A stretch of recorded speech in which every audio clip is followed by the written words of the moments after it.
taxing my patience. I just came here to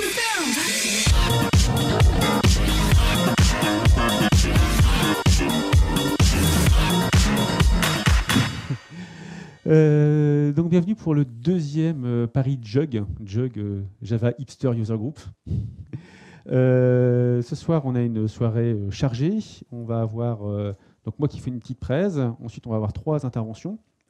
Et puis on terminera bien sûr par un pot, comme toujours. Et d'abord, un mot de notre sponsor, qui paye la boisson et la nourriture. Bravo. Je ne sais pas si ça marche. 1, 2, 1, 2. Bonsoir tout le monde. Merci de vous être déplacés ce soir pour échanger sur Java Hipster. Alors, le sponsor, c'est Ypon. Alors, certains ici qui connaissent, on a des collaborateurs d'Ypon. Qu'est-ce que c'est comme boîte? Je ne connais pas. Ah, bah, C'est bien? Ouais, c'est plutôt pas mal. Ouais. Ypon, c'est un cabinet d'expertise en développement Java EE et Big Data. C'est une société qui existe depuis 2003 en France et qui s'est lancée aux États-Unis il y a 1 an et demi, qui est spécialisée donc, dans le développement de portails e-commerce, applications métiers, applications mobiles, c'est assez varié, et qui a pour envie de participer régulièrement à la communauté open source, à la communauté technique tout court. Donc Java Hipster, c'est un projet qui a démarré à l'initiative de Julien Dubois sur son temps libre, mais auquel on a choisi d'accorder une attention particulière. C'est la raison pour laquelle on a mis des ressources. On a d'anciens stagiaires ici qui ont travaillé sur le projet et qui vont être speakers ce soir. On continue d'avoir d'autres stagiaires qui travaillent dessus, et puis on accompagne à travers les meet-up ou des ressources internes dès qu'on le peut. C'est une volonté de notre part, donc on est très très content d'être ce soir avec vous. Et donc après la présentation, il y aura un petit buffet qui vous attendra dans la pièce d'à côté. Pour revenir rapidement sur Ypon, on est une société aujourd'hui qui compte un peu plus de 200 personnes. Alors je fais très vite, je ne vous fais pas la carte d'identité parce que je sais que vous attendez derrière la présentation technique. Aujourd'hui, Ypon se porte plutôt bien. On vient de, sur l'année qui passe, on a fait 20% de croissance. Je vous précise, c'est important, on travaille sur des beaux projets. Nos clients sont contents, nos collaborateurs sont contents. On recrute régulièrement sur tout type d'expertise en niveau d'expérience, du développeur junior Java EE back-end, du front-end, du full-stack, des gens qui peuvent travailler sur des projets Hipster, bien sûr, on en a chez nous, sur des profils plutôt de type expert technique architecte également, et puis des profils plutôt branchés méthodo, Scrum Master ou chef de projet. Enfin, on travaille également, on a une offre Big Data sur laquelle, alors Big Data slash Fast Data slash Smart Data, je vais bien séparer les 3, et on travaille sur ces 3 technos. Je passe rapidement dessus, mais si c'est quelque chose qui vous intéresse, rapidement sur Ypon, je vous disais qu'on était assez présent dans la communauté open source, on a fait plus de 50 conférences dans nos locaux l'année dernière, mais c'est sans compter aussi tous les speakers qu'on avait dans les Bordeaux.io, les codeurs en scène, les Devox évidemment. C'est 130 articles sur 1 an sur le blog Ypon, articles techniques. On a le plaisir d'avoir régulièrement des gens qu'on rencontre qui nous disent qu'ils se forment grâce à notre blog, qui découvrent des choses. Donc on vous invite à aller dessus, vous documenter s'il y a des choses qui vous intéressent, pourquoi pas commenter, poser des questions et participer à l'échange. Et ça, c'était 2015. Et 2016... on ouvre 3 nouvelles agences. On ouvre à Washington. Alors là, c'est vraiment d'actualité parce qu'on a 2 collaborateurs français qui prennent l'avion demain dans la tempête de neige. Donc on espère qu'ils vont pouvoir arriver à bon port. On ouvre l'Australie. C'est une nouvelle tout fraîche de la semaine dernière. Et également une agence au Maroc. Donc Ypon se développe en France et à l'international. On espère pouvoir aussi proposer des passerelles. C'est ce qu'on fait déjà. Et c'est ce qu'on veut faire de plus en plus. Les opportunités de développement, je vous en ai cité plusieurs. Et surtout, ce qu'on espère, c'est vous retrouver régulièrement à différents événements de la communauté. Donc, on a régulièrement ce qu'on appelle des Zip Events. C'est des meet-up qu'on a bandés parce qu'on les héberge chez nous. Mais ce n'est pas forcément des speakers d'Ypon qui interviennent. On essaie d'avoir régulièrement des guests. Et je vous invite à consulter aussi notre blog pour vous tenir informé de ce calendrier qui n'est pas forcément présent sur Meetup. Et à venir participer. L'entrée est gratuite, ouverte et toujours suivie d'un échange et d'un buffet. Voilà. Et si vous avez des questions, vous aurez plusieurs collaborateurs d'Ypon, techniques et non techniques, pour échanger sur ce qui se passe chez nous. Et je laisse la parole à Julien. Merci. Ça a l'air vachement bien, Ypon. Hein. Donc, merci Jean-Marie pour cette introduction, puis pour le pot après. Donc, ce soir, on a 4 thèmes. Moi, je vais vous faire un petit quoi de neuf depuis la dernière fois, pendant 10 minutes, hein, un petit peu ce qui s'est passé, ce qui arrive, les nouvelles.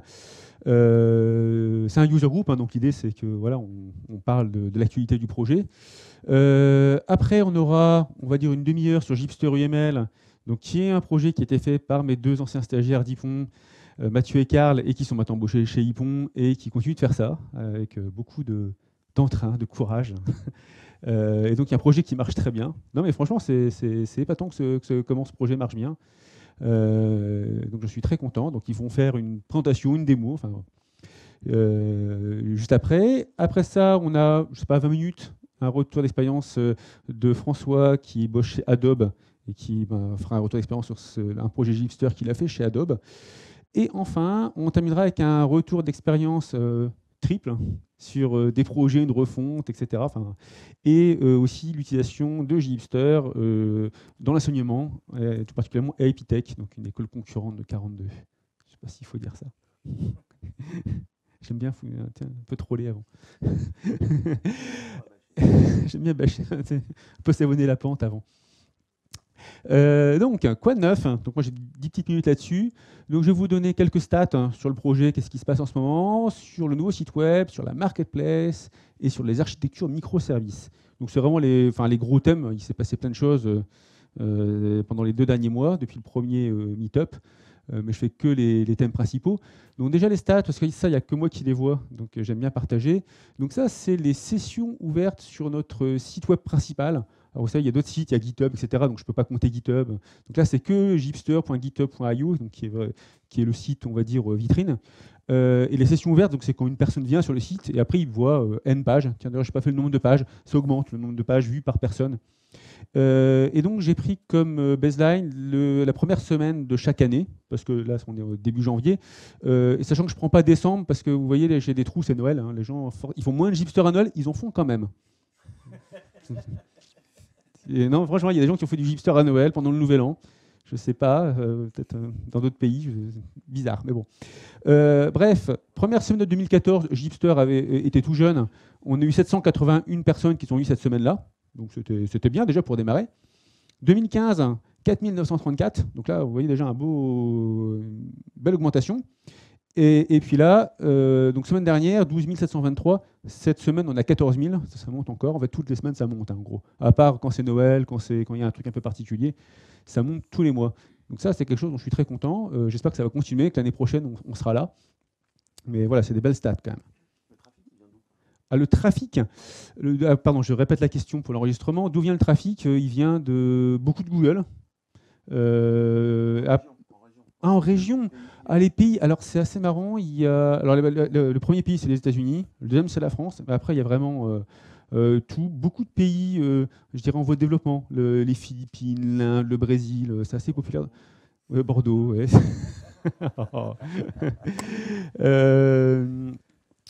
Et après, en termes de villes, alors en fait, les États-Unis sont peu représentés pour les villes, parce qu'en fait, ils sont plein de petites villes. Donc on ne les voit pas. Et les grosses villes, c'est des villes, c'est Bangalore, c'est des villes, c'est plutôt des villes de pays en voie de développement. C'est assez marrant. Je pourrais faire des stats d'ailleurs, il faudrait que je ressorte. Voilà, pareil. Alors ça, c'est même genre de stats, c'est les downloads. Je ne sais pas si on voit bien. Donc les downloads, c'est en croissance. Alors ça, les downloads, ça vient de NPM. Donc je ne peux pas tricher, c'est public. C'est vraiment, il faut que quelqu'un download sur NPM pour qu'on ait la stat.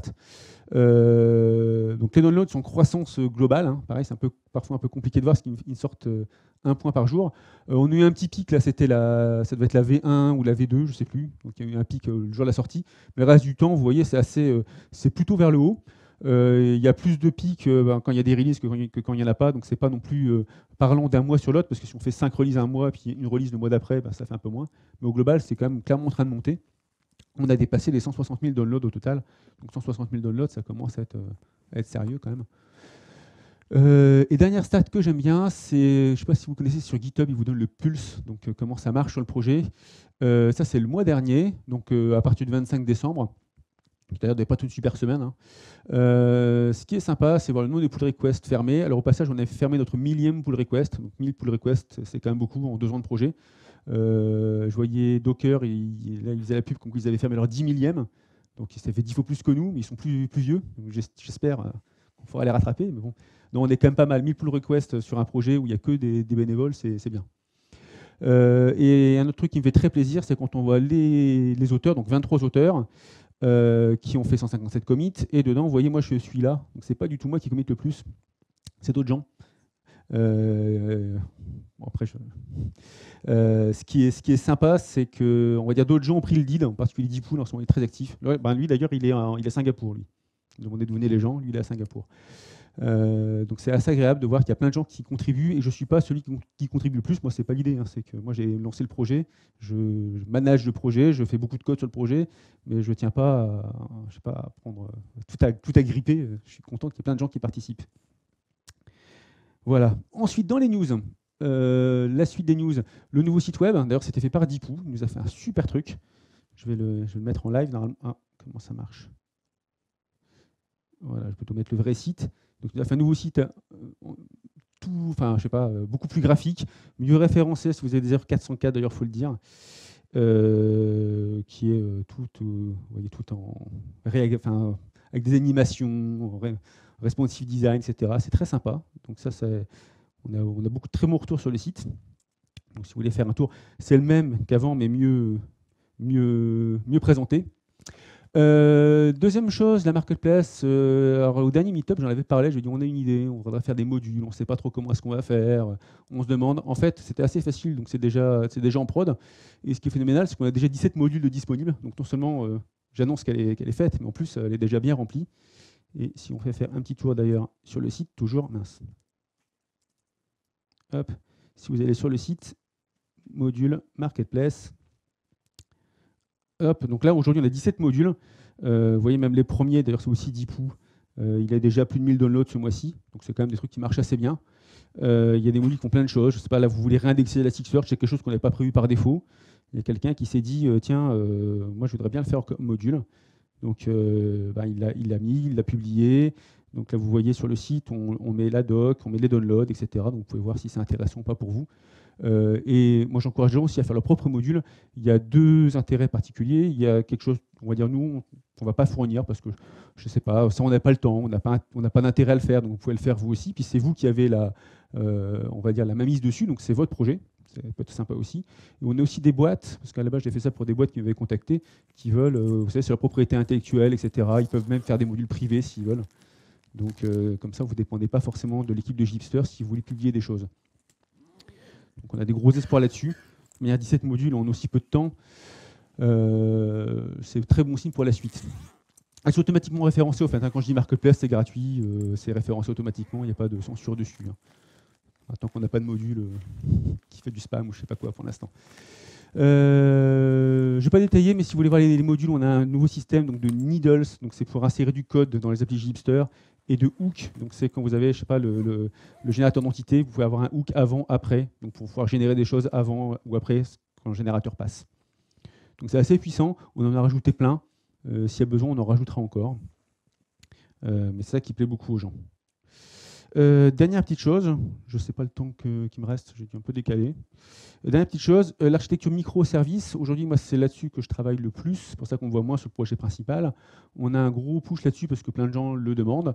Et moi, entre autres, en l'occurrence, mon client actuel principal est intéressé par ce genre de choses. Donc, c'est là-dessus qu'on pousse les devs. On est basé sur Netflix, enfin plus exactement sur Spring Cloud Netflix. Donc, Spring Cloud est une extension pour Netflix. Donc, on l'a utilisé pour travailler dessus. Et pour faire quelques copies d'écran, enfin, déjà une petite explication sur quelques copies d'écran, on a choisi comme gateway Zool, donc qui est la gateway fournie par Netflix.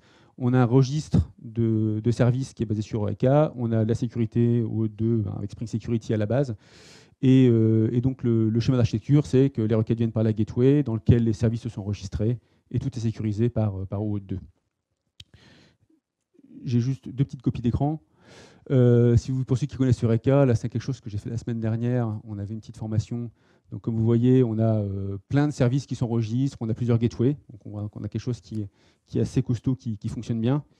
Et graphiquement, dans Gipster, on a refait une interface dans les interfaces d'admin. On a une nouvelle interface d'admin sur la gateway où on voit les gens qui s'enregistrent. Donc là, vous voyez, c'est des gens qui ont fait des services back, qui s'enregistrent sur la gateway et qui sont affichés sur la gateway et qu'on peut utiliser. Donc on en reparlera les prochaines fois. Mais il y a un gros travail là-dessus qui devrait être assez sympa. Bon, c'est pour ceux qui connaissent bien Gipster. Hein. Là, c'est vrai user group. Hein. ça va, ça intéresse du monde, ça, ou pas? Oui. Ouais, je pense qu'il y a plein de gens qui bossent dessus. Hein. J'ai plein de retours. Tout le monde veut des trucs comme ça. Je pense que l'approche est pas mal. On n'est pas les seuls à le faire. En plus, c'est Netflix. Hein. J'ai fait des tests de perf. En fait, j'en ai profité vu que j'avais pas mal de trucs. Les perfs sont très bonnes. Donc, c'est quelque chose sur lequel j'ai une grosse attente. Oula, ça s'est rempli, non? Oui. C'est bien, vous êtes tous à gauche et personne à droite. Je vous propose de passer à la suite, parce que ça fait déjà longtemps que je parle. On passe à Gipster UML, si ça vous va, sauf si vous avez des questions. Oui, non. Eh bien, Gipster UML, avec Mathieu et Karl, qui sont les deux créateurs de Gipster UML. Comme Julien l'a dit, on était 2 stagiaires chez Ypon. Maintenant, on travaille en CDI. Enfin, je sais pas, c'est écrit. Ouais, on y travaille. On ne travaillait pas en tant que stagiaire. Non, forcément, non. Bon, comme vous devez bien vous en douter, c'est nous derrière Gipster UML. Et on a le plaisir de vous le présenter aujourd'hui. Et j'espère que vous allez aimer la présentation. Karl, vas-y, présente. Pour le menu, je t'en prie. Alors d'accord. Donc on va vous présenter déjà Gipster. Ensuite la problématique dans Gipster, la problématique de la création des entités. Ensuite notre réponse, Gipster UML. Ensuite quelque chose qu'on a développé qui est vraiment sympa, un DSL qu'on appelle JDL. Ensuite on va vous présenter qu'est-ce qui est disponible, surtout revenir sur la dernière version hein, qui vient de sortir il n'y a pas longtemps, avec plein de trucs cool. Et ensuite, on va parler du futur de Gipster UML. Alors là, il y aura une grosse annonce. Là, il y a quelque chose de lourd. Ça fait rêver. Hein. Le gros tease. Ah, bien sûr, on est là pour ça.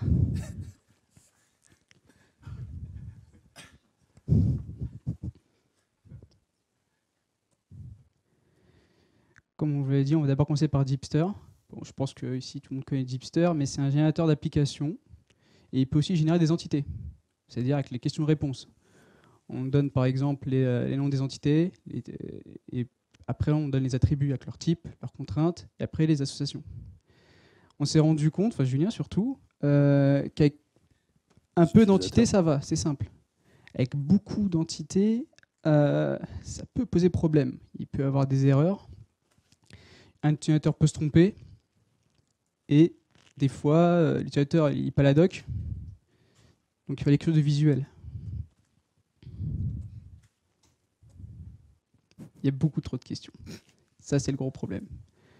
Et du coup, notre solution à nous, c'était quelque chose de différent. On s'est posé une question.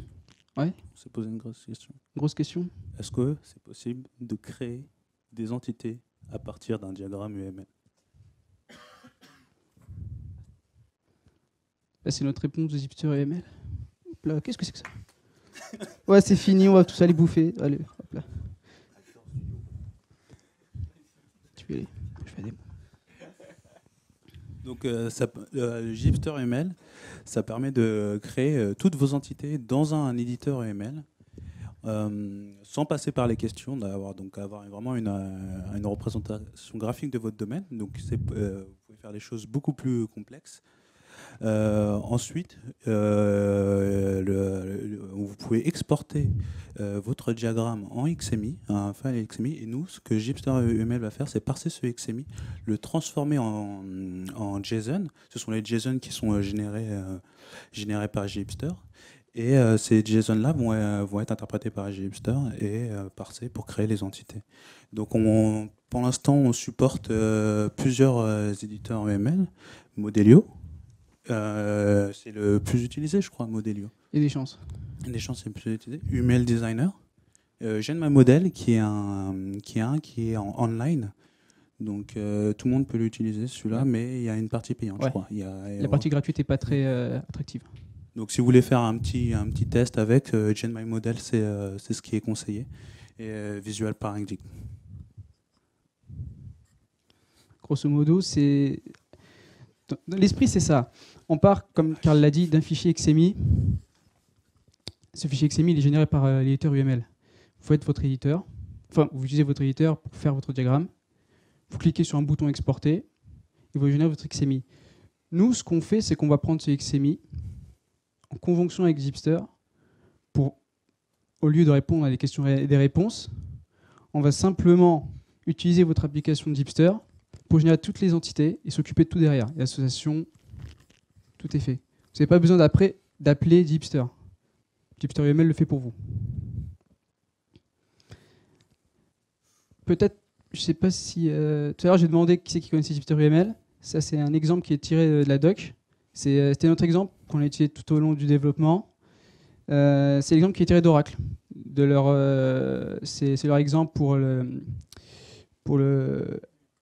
C'est quoi? Je sais plus. Ah oui, c'est ça, c'est leur exemple de ressources humaines, c'est ça. Et si ça marche, beaucoup de trucs marchent. Donc ça va. Mais on l'a un peu amélioré, un peu complexifié pour savoir jusqu'où on pouvait pousser Gipster. Je pense qu'on va vous le montrer. Ça vous va? Si vous voulez pas, vous pouvez le dire aussi.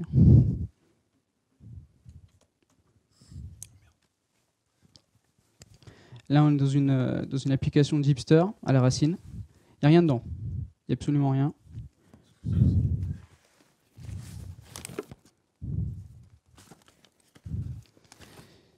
Comme vous pouvez le voir, le fichier GenMyModel DemoFile XMI, c'est le fichier que vous avez vu tout à l'heure, en XMI, forcément. Et il suffit juste d'appeler Gipster UML comme ça. Peut-être que vous verrez mieux si je fais ça.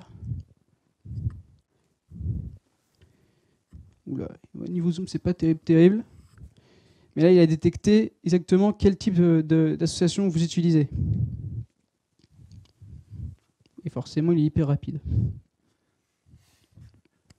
Ce qu'il fait, c'est qu'au départ, il va lire votre XMI, il va prendre toutes les entités.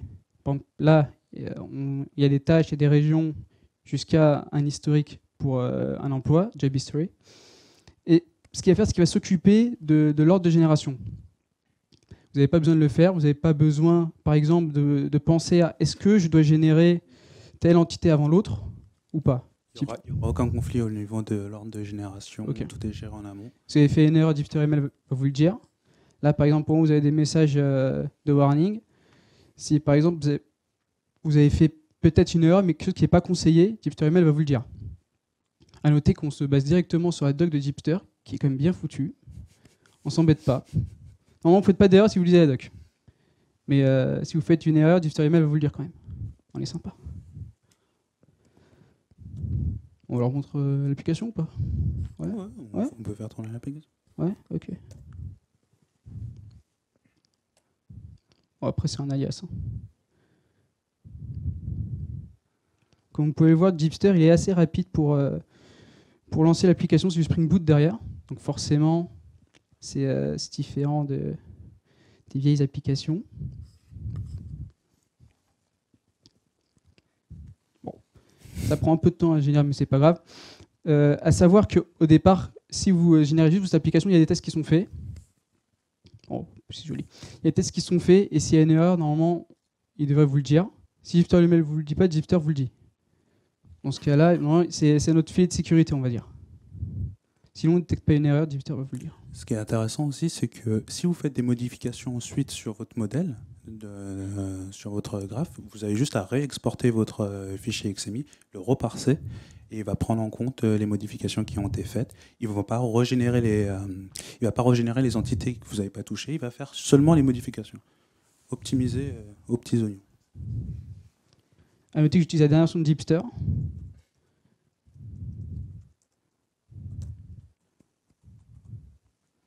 Il y a tout qui est généré, tout simplement.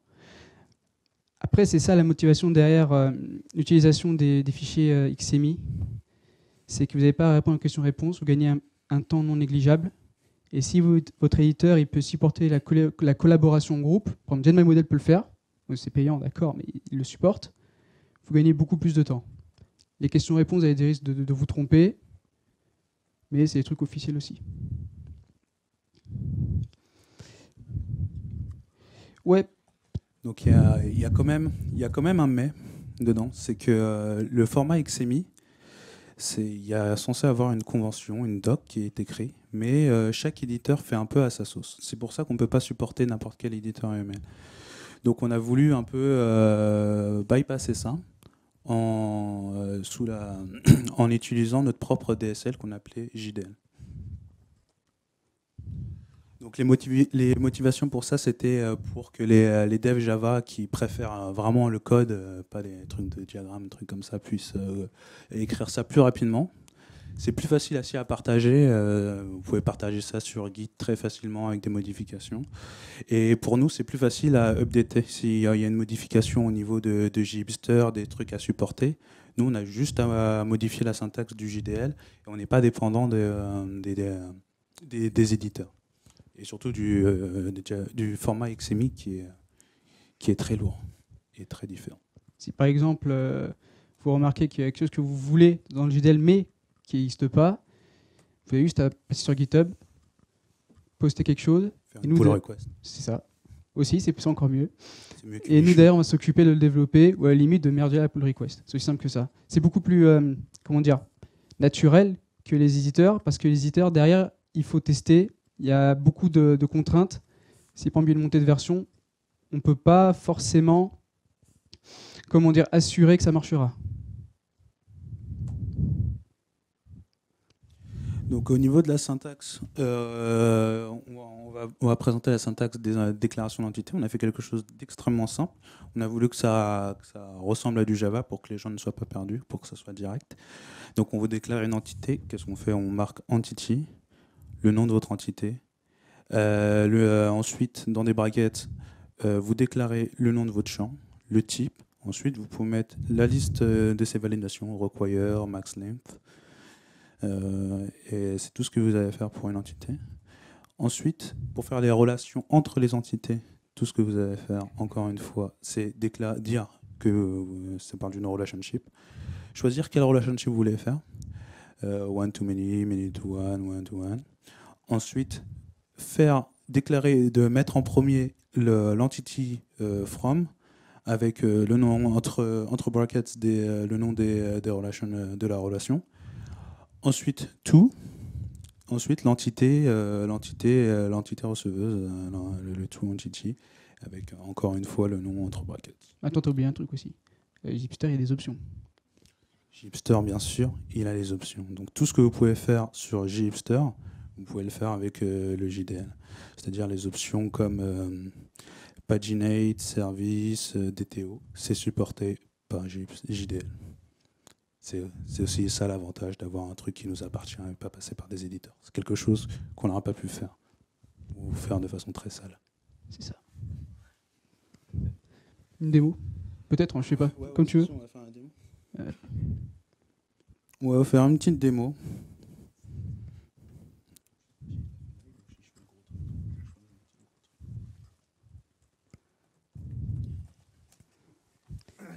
C'est pratique. La dernière fois, on a fait une présentation. Ça s'est pas très bien passé. C'est un peu pété. Bon, là, on a un peu appris de nos erreurs. On a fait un truc beaucoup plus pro.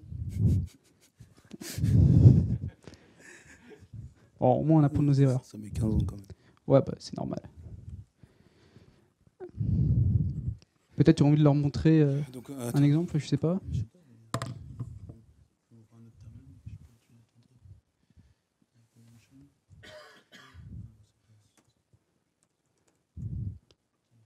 Ce qu'il va faire, c'est qu'il va vous montrer un vrai fichier JH, donc pour le coup, pour le JDL.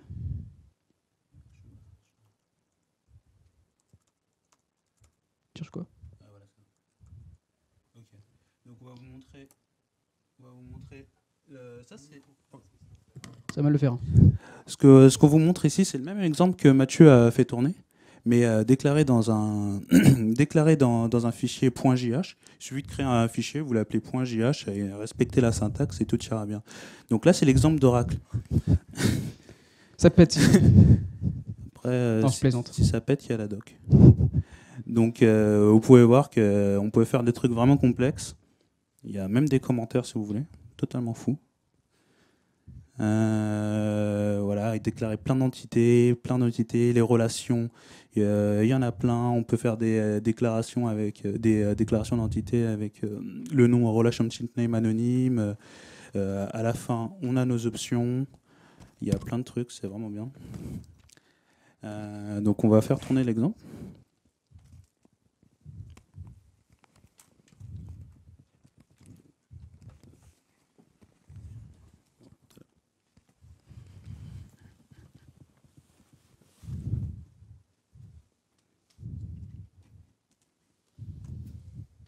Pareil. Donc ça fait exactement la même chose, sauf que vous passez par un fichier .jh. Et vous voyez que ça génère vraiment la même application. Et bien sûr, ça supporte aussi les modifications. Si vous partagez ce code-là sur GitHub, quelqu'un fait une modification, vous relancez le script et bim, ça marche. Votre modèle a été updaté automatiquement. Je pense qu'on peut le dire. L'idée de faire un DSL, c'est Jérôme Méno, c'est un architecte chez Ypon qui nous l'a donné lors de la première présentation. La première présentation de la V1, Jérôme Méno nous a donné cette idée. Et on a trouvé ça vachement cool, donc du coup on l'a fait. Et c'est grâce à lui que vous pouvez utiliser le JDL. Puis il y a le live, il va un être architecte content. Ypon, donc Ypon recrute vraiment le meilleur du meilleur. C'est la Pas crème. n'importe qui. On vous a présenté le JDL. On va s'attarder sur ce que nous offrons actuellement grâce à Karl. Et c'était l'idée de Julien, c'est de modulariser, je pense que c'était ton idée, de modulariser Gipster. On a voulu faire pareil pour Gipster UML. Par exemple, si vous voulez créer un projet, on s'est dit, bon, ça va être cool ça peut être cool qu'on utilise aussi Gipster ou Gipster UML.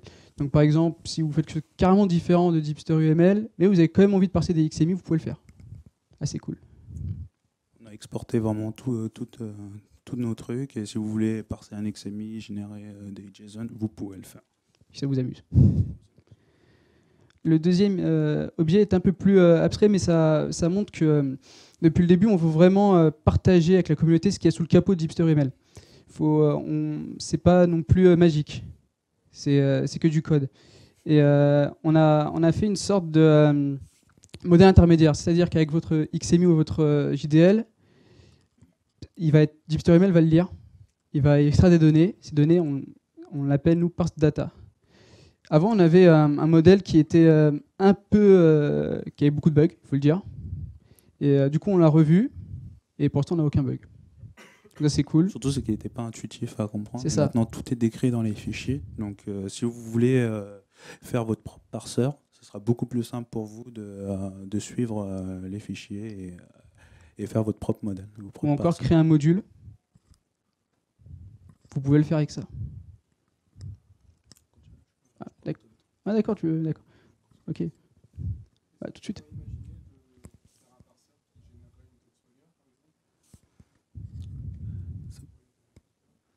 Ça serait cool. Ouais. Attends, d'accord. En gros, si on fait un commentaire avec notre JDL, par exemple, ou avec les éditeurs, derrière, c'est une doc-sugar qui va être générée, c'est ça ?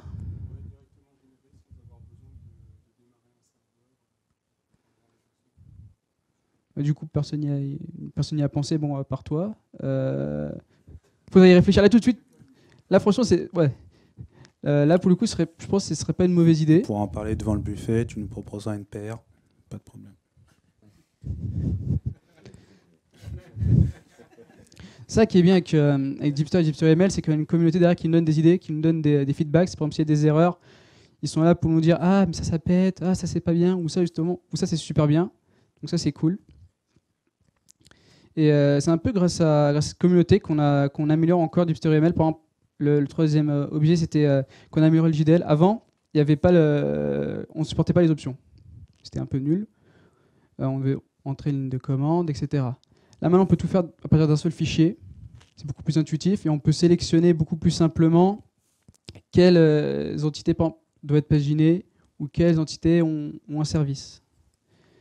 Et enfin, on a amélioré les tests pour que ce soit beaucoup plus rapide et pour qu'en fait, si on va ajouter quelque chose, ça soit beaucoup plus simple à tester et c'est beaucoup plus rapide à faire une release. Maintenant, le futur de Gipster UML. On a une grosse annonce à vous faire. Pas de spoil. C'est qu'on va travailler sur quelque chose de vraiment révolutionnaire. Vas-y, après toi. Je pense qu'on est les premiers à avoir fait ça. Merde, il est où le titre? Gipster UML V-Editor. On va faire un éditeur spécialisé Gipster UML. Qu'est-ce qu'il y aura dedans? Que des bonnes choses. Donc là-dedans, ce qu'on compte faire, hein, on est encore à l'état de réflexion, de grande vision. Donc il y aura votre graph panel où vous aurez votre panel avec votre diagramme Gipster. Je pense qu'on va préciser que c'est un diagramme Gipster, pas un diagramme UML. C'est parce que ça va nous faciliter les choses au niveau de trucs. Parce que, enfin, bref, ouais, c'est ça. Encore des considérations. On peut dire que c'est ça, parce que ce que supporte Gipster, par défaut, c'est de manière assez abstraite de l'UML. Donc, c'est comme Karl l'a dit. En soi, on ne va pas supporter tout ce qui est dans l'UML, les termes de séquence, etc., juste les termes de classe. On va vraiment faire un sous-groupe qui se concentre sur Gipster.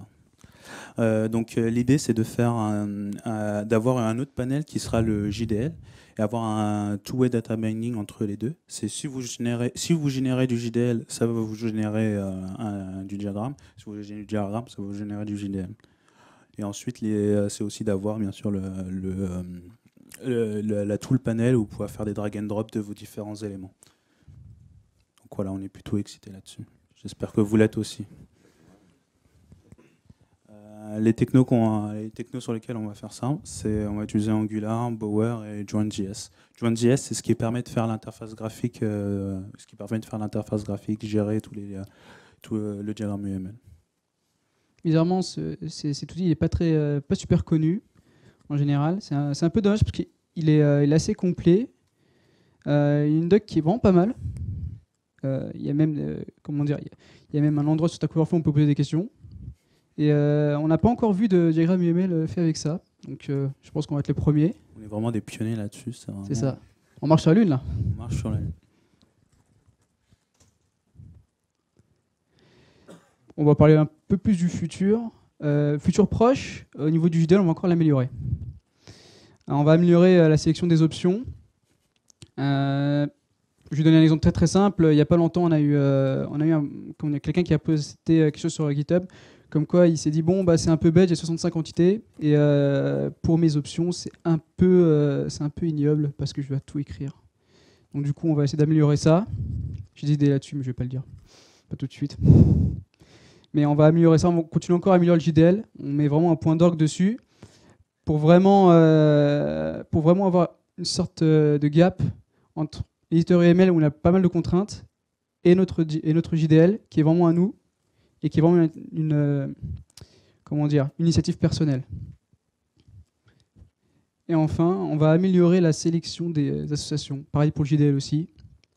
Tout à l'heure, on vous a montré un fichier. Oui, il n'est pas très joli. Hein. Clairement, il n'est pas très joli.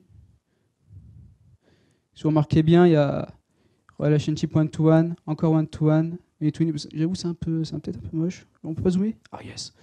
Et c'est un peu laid parce qu'on répète quoi, one-to-one, etc. C'est pas super joli. Il y a beaucoup de redondance. Et s'il y a 65 entités et il y a masse association, ça peut vite devenir du grand n'importe quoi. On va améliorer ça. On va essayer de faire quelque chose de beaucoup plus sympa. Normalement, c'est pour la prochaine release. Tout de suite, on est en 1.6.0 qui a été release la semaine dernière. Je ne sais pas s'il y en a qui l'ont testé. Il y a aussi un autre problème sur GitHub, c'était que si des personnes avaient des packages, nous on l'ignorait complètement. C'est-à-dire que nous ça marche pas, tout simplement. Ce qu'on vit, c'est carrément l'ignorer, comme ça, si je parle professionnellement parlant, c'est assez intéressant d'avoir des packages pour avoir une vision séparée en termes de couches. Et nous, ce qu'on veut faire, c'est vraiment ignorer ces packages pour tous les générer. Après, rien n'empêche une personne de les bouger physiquement. C'est super simple et c'est pas vraiment difficile. Et la dernière chose qu'on a bien envie de supporter, c'est ES6. Parce qu'il n'y a pas longtemps, on a une présentation sur ES6 par quelqu'un qui est là. Salut Jérôme. Et disons que c'était super sympa. On a vu qu'on pouvait en fait faire un truc beaucoup plus sympa avec ES6 qu'avec ES5. Pour ceux qui ne connaissent pas ES6, c'est on peut dire JavaScript version 6 entre guillemets. Et actuellement, ES5 il n'est pas du tout. Pour moi, il n'est pas encore super fun à utiliser. Et ES6 permet des trucs vachement plus sympas. Merci.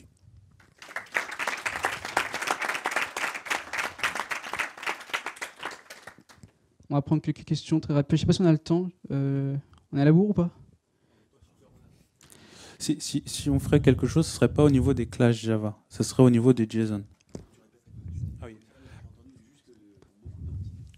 Si vous avez un projet avec déjà beaucoup d'entités, un projet Gipster, si vous avez déjà un projet Gipster avec beaucoup d'entités, est-ce qu'il y aura moyen de faire l'inverse et générer le JDL ou plutôt un JDL du coup? Je pense que l'idée, ce serait plutôt de ne pas se baser sur les classes Java, parce que ce serait vraiment trop compliqué pour nous. De notre côté, ce serait plutôt se baser sur les JSON générés à la génération des entités. Je pense que c'est quelque chose de possible. Et mine de rien, vraiment, c'est pas la première fois qu'on a cette demande, quoi. Il y a pas mal de demandes sur GitHub, pas seulement sur le projet Gipster mais aussi sur le projet Gipster. Là, c'est plus avec les bases de données. Mais c'est quelque chose qui est quand même assez intéressant. Et on a choisi cette demande de manière assez récurrente. Et non, mais c'est comme Karl l'a dit, en général, on se base juste sur le JSON. On fait du one-way. On part d'un truc et après on utilise Jupyter pour faire le Java, etc. J'avoue, ce serait quand même très très intéressant de partir de classe Java pour générer, on va dire, le JDL. Après, XMI, c'est un poil plus compliqué parce qu'il faudrait que derrière, il y ait un unitaire qui le supporte. Parce que XMI, c'est pas tout le temps très sympa. Par le JSON plutôt que les classes Java, ça serait un peu... Ouais, bah pour le coup, oui. Après, il faut que les modifications du JSON soient exactement les mêmes que les modifications de la classe Java. Ça, en soi, c'est pas tout le temps garanti. Très rapide, dernière question. Bon, j'avais deux questions, mais c'est pas grave. Je vais poser une seule question. En priorité, alors. Les JDL, en fait, on peut décomposer en plusieurs fichiers ou on est... Parce que là, vous avez montré en fait un fichier qui contient tout. Non. Et Mais c'est possible s'il y a beaucoup, enfin si c'est vraiment une demande, quelque chose qu'on peut faire. Non, parce qu'en fait, justement, enfin, c'est pratiquement la même chose, c'est-à-dire que sur un petit projet, ça passe. Par contre, enfin, si on a un projet avec, enfin, j'exagère peut-être, enfin, 1000 classes, enfin 1000 entités, je pense que ça peut être compliqué en fait de maintenir en fait un fichier JDL, donc avec toutes les relations et tout. Donc déjà avec les modifications de syntaxe, ça peut faciliter un peu, mais oui, effectivement, faire supporter le multifichier, ça serait... Je peux poser une autre question vite fait. J'ai oublié le compte Enfin, de question. c'est une question, c'est une suggestion en fait. Par rapport à l'éditeur que vous êtes en train de développer. Vas-y, je t'en prie. Oui, on a besoin. En fait, pourquoi ne pensez-vous pas à développer tout en... Parce que vous pouvez changer d'avis. Aujourd'hui, vous faites un éditeur qui n'est pas UML, mais demain, vous pouvez changer d'avis. Vous pouvez décider de le vendre, par exemple. Je pense que, pour le coup, on en avait parlé un peu avec Florent. Il est ici, c'est le troisième speaker de la soirée. Il a fait un truc de ouf. Et on avait un peu parlé. Et, bon, arrête. Et du coup, le problème avec le terme éditeur UML, c'est que derrière, il est un peu trompeur. Il y a les diagrammes de classe, de séquences, etc. On ne peut pas tout supporter. Je pense que ce serait un peu, ce serait pas pertinent de tout supporter. Donc juste les classes. C'est pour ça que peut-être que même rechanger le nom pour que ça soit clair, ce sera vraiment un éditeur Gipster. Ce ne sera pas un éditeur UML. Ce sera vraiment un éditeur Gipster, fait pour Gipster. De toute façon, il y aura Gipster dans le nom, donc tu ne pourras pas te tromper. Merci. Merci à vous.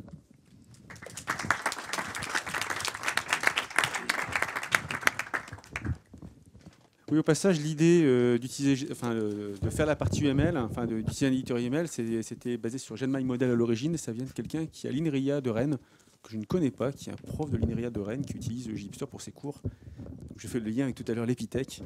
Donc, on a JHipster de plus en plus dans les écoles et ça c'est assez sympa et assez surprenant. Et j'aime beaucoup. Bon, deuxième speaker de la soirée, enfin troisième, quatrième, c'est vrai qu'il faut compter tout le monde. François, que je connais depuis allô 10 ans et Ouais, qui bosse chez Adobe. Ça ne rajeunit pas. Ah oui, ça ne me rajeunit pas, non. J'ai dit 10 ans, c'est peut-être même plus. Hein. Ouais, c'était 99, 2000, 2001, je oui, pense. c'est pas récent. Et donc, qui va nous parler de JHipster en flex. C'est ça. En flash. En flash, wow. En ActionScript. En Macromedia Shockwave. Alors, Oh non, c'est pas vrai. voilà.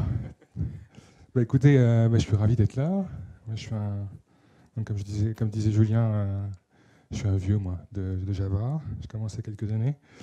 Et donc, j'ai appris les photos que j'avais faites pour Devox l'année dernière. J'ai fait un petit mash-up là, en quelques minutes cet après-midi. Donc voilà, donc je m'appelle François Eudroff, je travaille chez Adobe depuis quelques années maintenant, 7 ans je crois. Et j'ai commencé comme consultant autour des solutions Flex, Lifecycle, etc. À faire de la plomberie Java principalement autour de ces solutions-là. Et depuis à peu près 3-4 ans, je fais partie de IT, donc j'ai continué à faire du consulting mais en interne pour l'IT d'Adobe. Et entre autres, j'ai fait une petite application pour les employés basée sur du JHipster.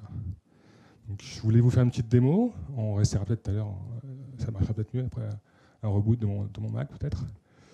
En gros, donc, cette application, c'est une application de productivité pour les employés.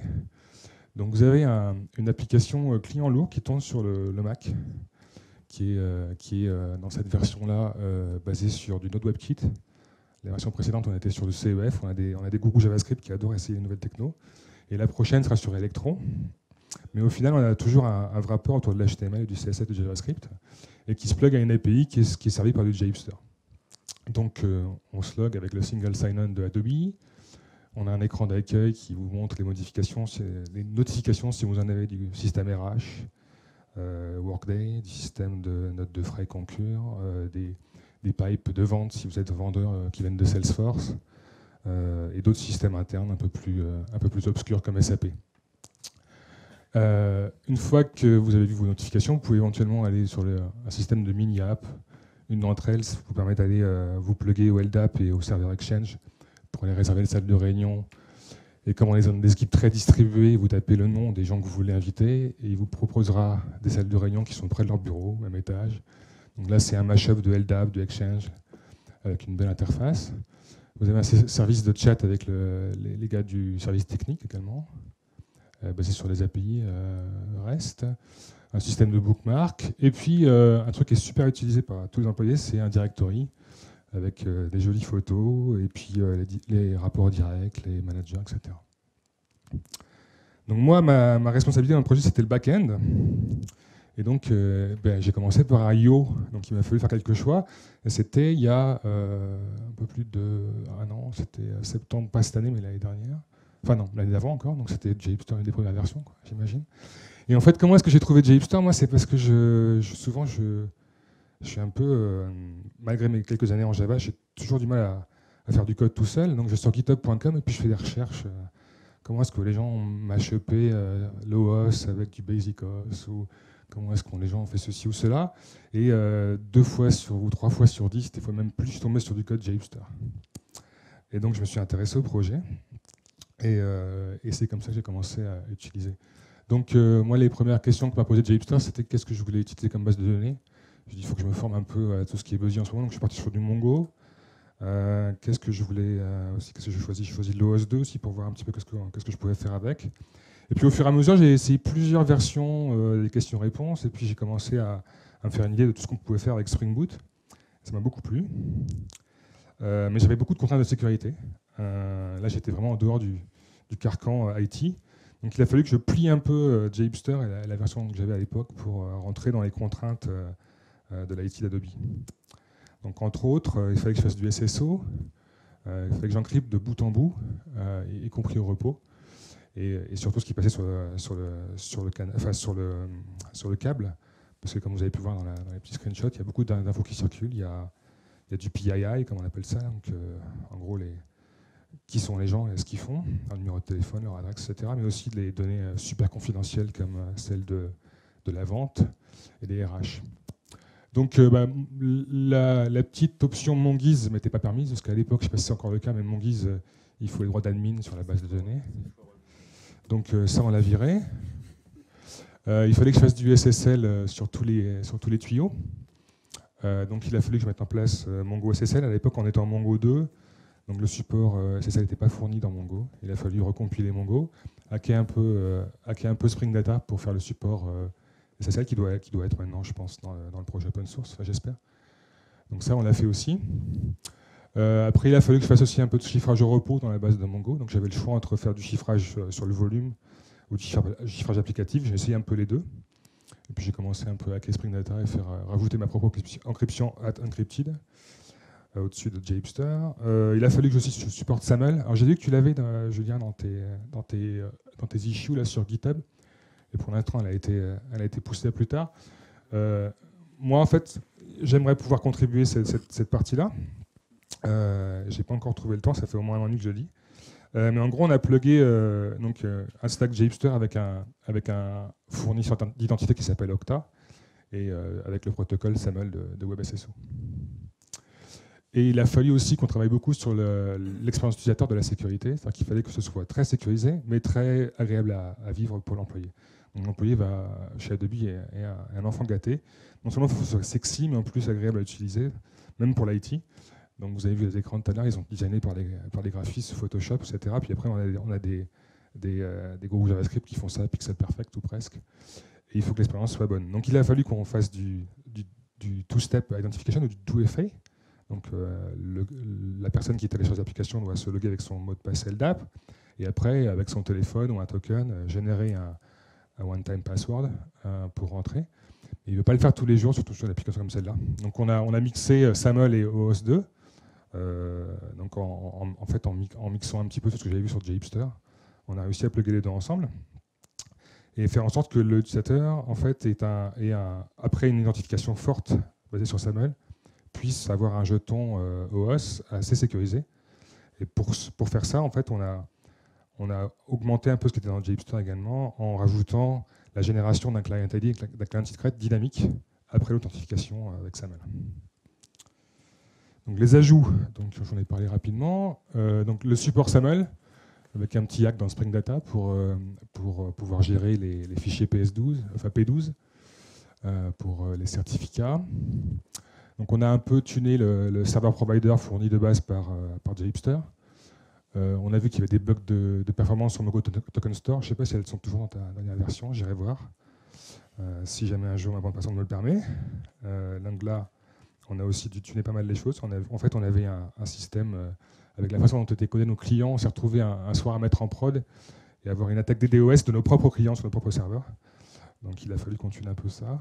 Donc comme je le disais, on a une génération des client ID et client secret dynamiques.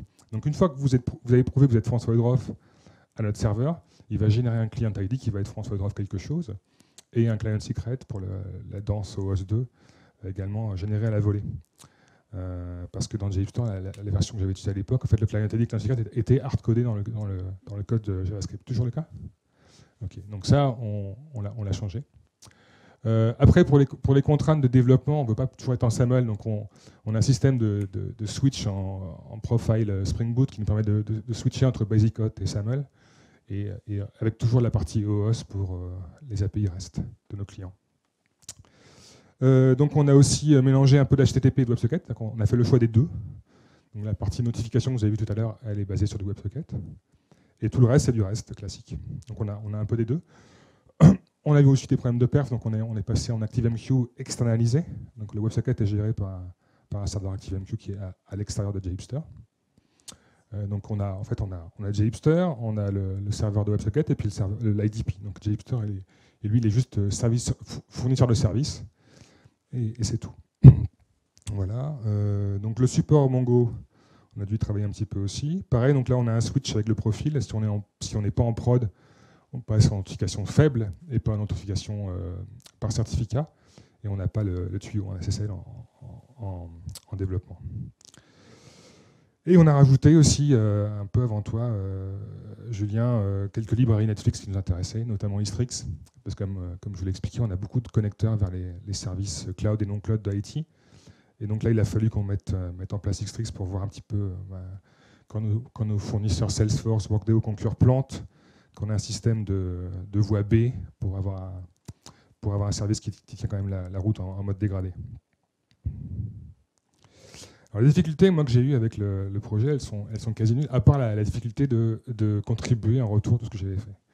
Et moi, ma difficulté à contribuer, c'était que je devais en fait hacker le squelette JavaScript, et j'ai jamais eu le courage de le faire, de prendre les quelques heures pour le faire la première fois, et du coup j'ai traîné. Je me retrouve maintenant du coup avec une version de JavaScript de base qui date il y a 1 an et demi, 2 ans, et j'ai un mal fou à contribuer. Donc moi, ce qui me plairait, c'est d'avoir une sorte de librairie commune en pure Java que je puisse hacker et donc fixer et rajouter des fonctionnalités ou un peu plus de sécurité dans ces librairies-là. Et comme tu l'as avancé également dans tes belles boîtes là, moi c'est un peu la même chose. En fait, j'ai mon IDP, j'ai pas encore mon service registry, mais j'adorerais avoir un système comme Eureka également et comme Archaeus avec les configurations aussi distribuées. J'ai Istrix et j'ai mon IDP dédié, donc mon fournisseur d'identité dédié. J'aimerais aussi extraire le fournisseur de tickets OAuth aussi de la solution de Jupyter pour pouvoir en faire un système, on va dire, mutualisé. Donc voilà un peu ce que j'aimerais moi et mes difficultés. C'était vraiment la contribution en retour. Et un autre truc que je pourrais éventuellement contribuer à la communauté aussi, c'est tout un ensemble de recettes faites avec Chef que j'ai fait pour des besoins d'automatisation de la prod et des systèmes non prod. Donc avec Chef, moi j'installe évidemment la JVM, mais aussi l'encryption avancée en Java avec JCE. J'installe Tomcat ou le FATJAR généré par Jupyter, un petit peu de firewall avec iptables. Après j'ai mis en place un reverse proxy, HAProxy devant qui fait un petit peu le lien entre mes clients et mes serveurs quand je change de version. Je peux faire du blue-green deployment, je peux gérer la déprécation d'URL dans les endpoints, etc. Faire un peu de rate limiting ou de throttling sur la partie HAProxy. ActiveMQ, pareil, on l'a automatisé avec Chef. On a la chance d'avoir Splunk également, donc on forward tous les logs et les métriques de Jupyter à Splunk. Et puis on a tout un système de gestion de clés SSL et de clés d'API qui doit être très sécurisé. Donc là, pour ça, on utilise Chef Vault qui permet d'encrypter ces API, ces clés, et de les encrypter et de les whitelister en fonction de qui parle au chef serveur. Est-ce que c'est la prod, la non-prod, le stage, etc. Ou l'admin. Voilà, c'était très rapide. Voilà ce que j'espérais moi ce soir, c'est éventuellement des échanges avec vous sur ce que je vous ai montré. Et éventuellement, je peux rebooter ma machine pour essayer de vous faire une démo.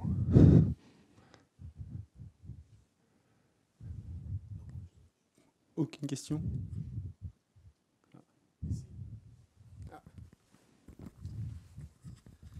Bonsoir. Bonsoir. Comment vous avez géré la montée en version de Jupyter? Mais je ne l'ai pas géré, justement. Je ne l'ai pas géré. Donc, en fait, moi, ce que j'ai fait, c'est que je surveille le projet. Hein. Donc, je suis abonné un petit peu aux différents canaux qu'utilise Julien, que ce soit Twitter ou GitHub, hein, les issues. Donc, je surveille ce qui se passait. Et je suis allé picorer sur les petits bugs fixes, par-ci, par-là, quand j'avais besoin. Encore une fois, je suis retombé en faisant des recherches sur GitHub sur du nouveau code qui me plaisait mieux que l'ancien. Donc j'ai été picoré comme ça, mais j'ai pas monté la version de Jupyter. Et j'ai généré qu'une seule fois finalement. J'ai géré un Hello World, un peu plus qu'un Hello World, et après je suis parti à la main dessus, quoi. Parce que finalement, moi j'ai pas d'entité, à part les préférences utilisateurs qui sont sauvegardées dans ma base. Ma base elle sert de cache à des API IT, quoi. Moi je suis là pour casser les silos de données avec mon application et pas en créer un énième. Donc j'ai pas trop généré d'entité finalement. Non, moi je fais de l'agrégation, quoi. Non, tout ça c'est la réservation de salle, et donc les données elles viennent de LDAP. Et ensuite, si tu veux réserver la salle, tu envoies un mail à Exchange. Donc moi ce que je fais, c'est juste la glue entre les deux, quoi. Ouais. J'ai un Mongo qui sert en fait uniquement à on va dire les entités de plomberie, quoi. Je suis pas là pour créer un énième silo de données, quoi.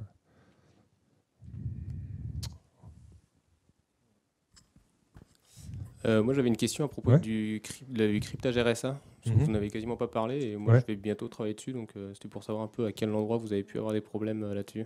Alors, j'ai pas eu de problème, c'est juste que c'était pas fourni en standard dans Spring Sécurité, donc j'ai été un peu tripoté Spring Sécurité, rajouter quelques classes utilitaires qui me manquaient. Mais bon, ça fait quoi, 100, 200 lignes de code, c'est pas énorme. Ok. Ouais.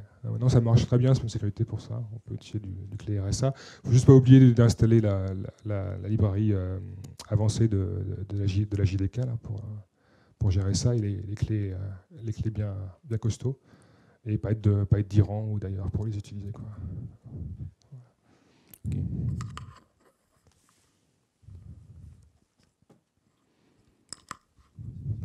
Ok. Bon, Petite question.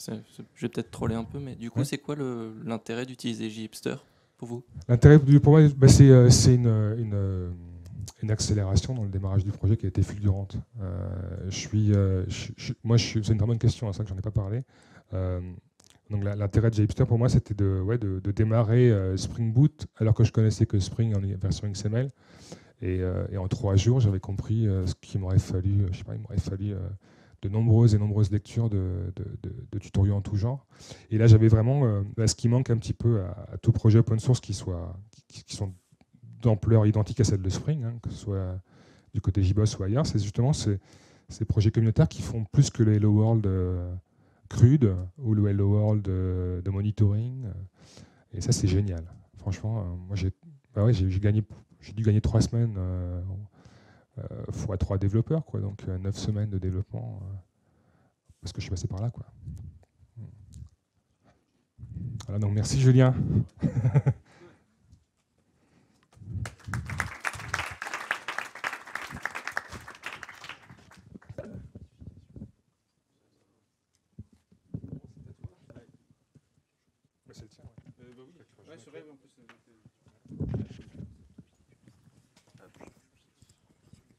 Donc, merci beaucoup. Donc, on a Florent qui va faire dernière intervention. Il y a juste un petit mot, parce que ce que tu disais, c'est exactement ce sur quoi je bosse en ce moment sur les microservices. On est sur la stack Netflix, sur Hystrix, sur O2. Donc c'est pile ce sur quoi je bosse en ce moment. Donc il va falloir qu'on bouffe ensemble. Mais en fait, tout le monde fait le même truc en ce moment. Tout le monde veut du microservice avec du O2 et la stack Netflix. Donc c'est pas un hasard. Et oui, puis alors sur la sécurité, c'est pareil, c'est la galère. Ah oui, au passage, JCE, donc il vous le faut aussi parce que ça fait un lock sur les JVM sinon. Et moi j'ai eu le problème il y a pas longtemps chez un client et ça a bouffé toutes les perfs. Autre chose, pour le futur de JHipster. Pour le futur de JHipster, ce que j'aimerais moi, éventuellement aussi, c'est que ce soit peut-être un peu plus agnostique de Spring éventuellement, qu'on puisse utiliser autre chose que le Spring Security Server tu vois, qu'on puisse utiliser Keycloak par exemple, ou Okta, tu vois. Mais bon, ça je pourrais y contribuer éventuellement, j'espère. Je répondais, oui, en fait, pour O2, nous, on va utiliser le serveur fourni par Spring Security, qui n'est pas forcément terrible, mais au moins qui est fourni. Et l'objectif, c'est qu'on soit multi-serveur O2. Enfin, c'est l'intérêt d'avoir un standard, quoi. Et donc, typiquement, il y a Keycloak, qui est le truc de JBoss, qui a l'air d'être vachement bien. Keycloak. Donc, voilà. Il y a une issue en cours. Hein. Il y a une issue en cours et des grosses discussions. Avec des gros débats. Des gros débats, des gens qui se disputent, qui ne sont pas d'accord. C'est ça qui est fun. Bon, je te laisse. Ok, donc bonsoir. Donc moi, je vais vous présenter. Alors j'ai la voix toute pétée, donc ça va pas être facile. Un retour d'expérience. En fait, depuis que j'ai découvert JHipster, j'en ai foutu partout. Donc j'ai créé un nouveau projet. Donc là, on va parler plutôt maquette et accélérateur. Et là, je serai complètement en ligne avec ce que dit François. En fait, c'est vraiment du temps gagné, en fait, hein, principalement. Un plus gros morceau avec la refonte d'un progiciel. La progiciel, on parle vraiment d'un outil qui est déployé, qui équipe un SIRH dans des ministères. Là, en l'occurrence, c'est pour des Greta d'une académie. Je vais vous présenter ça. Donc, beaucoup plus de fonctionnalités, beaucoup plus de besoins. JHipster répond moins à la problématique, mais tient sa place complètement. Et là, je vais faire un focus pour rappeler qu'est-ce qu'est JHipster et qu'est-ce qui n'est pas. Parce qu'il y a beaucoup de débats en fait, sur le web où les gens... ils prennent JHipster pour une espèce de stack qui fait un peu tout. C'est pas un logiciel complet, quoi. C'est assez bas niveau en fait. Et ensuite, vous faire un petit retour sur l'enseignement de JHipster. Donc moi, j'enseigne Java, J2E, etc. Enfin, Java E, pardon, depuis 2003 à Epitech. Donc maintenant en région. Avant, j'étais à Paris. Maintenant, j'habite à Bordeaux depuis 5 ans. Donc je ne suis plus qu'enseignant régional. Donc je suis le parcours pédagogique prévu au niveau national, mais je ne le suis pas tout le temps, et notamment cette année, où je suis passé sur JHipster. Ça s'est pas forcément hyper bien passé, notamment à cause du différentiel entre le niveau des élèves qui sont un peu débutants et le niveau requis avec JHipster. Et j'ai certains étudiants qui ont d'ailleurs pas mal échangé avec Julien sur Twitter. Il y a eu des petits bashings. C'était assez marrant. Voilà, donc là c'était la présentation. En plus, on voit rien avec cette couleur, donc je passe directement au bootstrap d'un nouveau projet. Alors, je vous présenterai un petit screenshot. Le projet, c'est un projet qui se lance en plusieurs temps et qui a un financement qui se lance avec notamment une problématique de confiance des financeurs. Et pour leur donner confiance, il fallait leur montrer en fait que le projet pouvait se faire assez rapidement. Et JHipster a joué un rôle extrêmement important dans ce projet, ce qui nous a permis de sortir l'outil en 2 semaines. Donc on avait 2 semaines pour sortir une maquette avec 3 stagiaires de 4e année de l'Exia CESI. Je ne sais pas si vous connaissez, donc le CESI c'est un groupe assez grand, hein, c'est répandu en France, mais qui ne connaissait pas Angular, qui faisait un peu de dev web plus ou moins, et pas de Java. Donc voilà, donc challenge accepted, comme on dit, quoi. Pardon. Toc. Donc par où on a commencé ? On fait une maquette, on commence par quoi ? Par le front. Donc automatiquement, on a bootstrappé en fait un projet avec JHipster, on a essayé de découvrir, c'était la première fois qu'on le faisait. On a découvert le layout de JHipster, on ne voulait pas bosser de la même manière, donc on a changé le layout. En termes de retour d'expérience, simplement, en fait, on peut faire un système de... Nous, on avait fait un système carrément de thème, de changement de thème, mais pas au sens juste je change un thème, mais je vais jusqu'à changer le layout de l'organisation, la structure, à assez bas niveau. On a eu des problèmes de compatibilité, on a dû repartir en arrière, et donc ça nous impose de changer le index.html. Voilà, d'injecter nos briques de layout dans index.html pour être compatible avec les écrans générés par JHipster. En fait, ça marchait très bien, mais on avait des problèmes avec le routage pour ceux qui connaissent de UI Router, hein, c'est un super plugin qui fait vraiment le café pour bien organiser son code, mais qui n'est pas très bien documenté et qui n'a absolument aucun mode verbeux. Il n'y a pas de debug, rien. Donc c'est un petit peu compliqué, donc on a été obligé, la mort dans l'âme, de dire on va faire comme JHipster, là on va repartir à zéro. Ensuite, on a respecté surtout l'organisation proposée par JHipster. Je précise, je fais du JavaScript depuis très longtemps, jQuery depuis la version 1, donc je suis à fond. Angular, j'y comprenais rien. Et Angular, je vous en reparlerai dans chaque retour d'expérience, c'est ce qui est plus dangereux en fait dans un projet JHipster, parce que Angular et JHipster, ils ne sont pas responsables de JHipster. JHipster n'est pas responsable de Angular, pardon. Et d'ailleurs, il y a pas mal d'échanges là-dessus. Nous, on a décidé de suivre en fait comment fonctionnait le chemin ouvert par JHipster, et finalement, on le conserve maintenant, aujourd'hui. Et là, c'est là où JHipster est très utile aussi, c'est qu'il nous a permis d'apprendre, mais de l'utiliser tout de suite. C'est-à-dire qu'on comprend après, mais c'est pas grave, ça marche tout de suite. Ça, c'est génial. Voilà. Et donc la maquette en fait du front, avec la conception incluse, c'est-à-dire le timing de réfléchir, qu'est-ce qu'on fait, etc., comment on s'organise, c'est quand même un petit trading qu'on développait. 1 semaine, c'est sorti. 1 semaine, pourquoi ? Parce qu'on avait tout en fait qui était pré-développé, et on a juste eu à poser nos composants, à dessiner, et ça, on a de la chance, on a Bootstrap maintenant, ça marche très bien, Twitter Bootstrap. On n'en est pas sorti, on a acheté un thème, on l'a mis dessus, et puis voilà, c'était magnifique, 2-3 composants. Bower est là pour nous l'intégrer facilement. Je reparlerai plus sur la partie progicielle, parce qu'on va plus parler des dépendances, etc. On s'en fout, c'est de la maquette. On peut aller plus vite. Mince. Toc. Voilà, donc comment on fait pour aller vite ? Parce que là, c'était vraiment cette problématique. La première, et je vous jure, ça fait des années que je travaille en Java, mais des années. D'abord, il faut avoir une bonne machine, vraiment costaud, avec un SSD. Un patron qui vous dit, ou si vous êtes le patron, vous ne prenez pas la tête. Déjà, vous mettez des SSD en RAID si vous voulez, vous faites ce que vous voulez, vous mettez des SSD dans les machines. Vous mettez de la RAM et vous passez sur IntelliJ. Bon, ça, je vais peut-être me prendre des tomates dans la tête, mais il se trouve que moi, j'ai vécu les JDéveloppeurs d'Oracle, les NetBeans qui a tenté sa chance. même historiques, etc. Donc quand Eclipse est arrivé, vraiment, on a vu le soleil, hein, la communauté. Et bah, le problème, c'est que le soleil a une éclipse après, quoi, qui est retombée. IntelliJ est clairement au-dessus et beaucoup plus productif. C'est mon avis. Peut-être que je ne maîtrise pas assez Eclipse, mais bon, après 12 ans, je crois, à passer sous Eclipse, IntelliJ, c'est un nouveau soleil dans ma vie. Voilà. Ça coûte un peu d'argent. Bon, comme je suis prof, c'est gratos. Voilà.